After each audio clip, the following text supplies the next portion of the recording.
Today in my 3-minute guitar lick series, I'm going to be showing you how to play the Keith Richards classic Happy in standard tuning. I did a longer lesson in open G showing you how Keith played it on the original. I'll link that at the end. On this tune, it was Keith on guitar, vocals, bass, Jimmy Miller on drums, later of course credited to the Rolling Stones on Exile on Main Street. Keith would be an open G, but as I've shown you in other lessons, you can simulate open G by just playing 4-3-2, because after all, 4-3-2 is a G major triad. So come up here to 9, bar 4-3-2, that's an E chord of your A shape, right?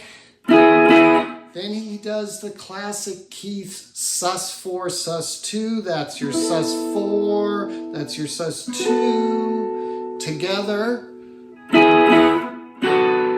And then he does the even more common, most classic Keith Richards chord embellishment, which is going to the 4 chord, in this case an A. Think of your C shape of an A chord, or think of your D shape of an A chord here.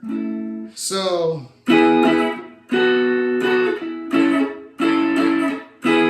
that's the first time round. Second time around, E, sus. And then he does this flourish on the A, which is hard to play slowly.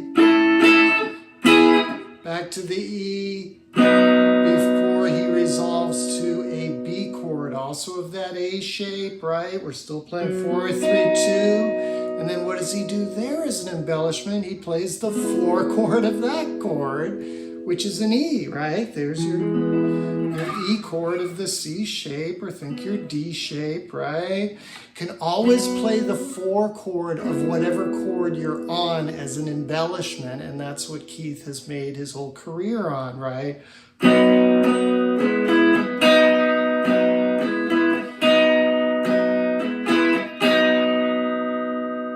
that's basically it.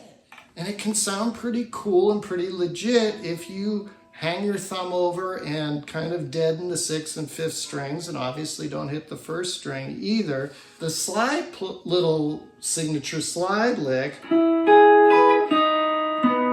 what is that? It's an E chord. That's an E arpeggio, right? Again, your A shape, E chord, and then resolving to what? 2 notes out of a B chord of this shape. As I discuss in greater length in the longer video linked at the end, both guitars probably were capoed at the 4th fret, again in open G, so Keith could go like that, and Mick Taylor could play that E chord. Instead of like that, he'd be on the same fret, and then I think he'd be playing 2 B notes, the 5th and 3rd string open, again capoed at 4, instead of, I think that is really what you're hearing on the record. But either way, it's B to E. So think about this whole song as basically E, B, and A, and how much they did with open tuning and capos. Brilliance, Keith Richards. Play around with that. I think you'll enjoy it, and thanks for joining me. I will see you next time.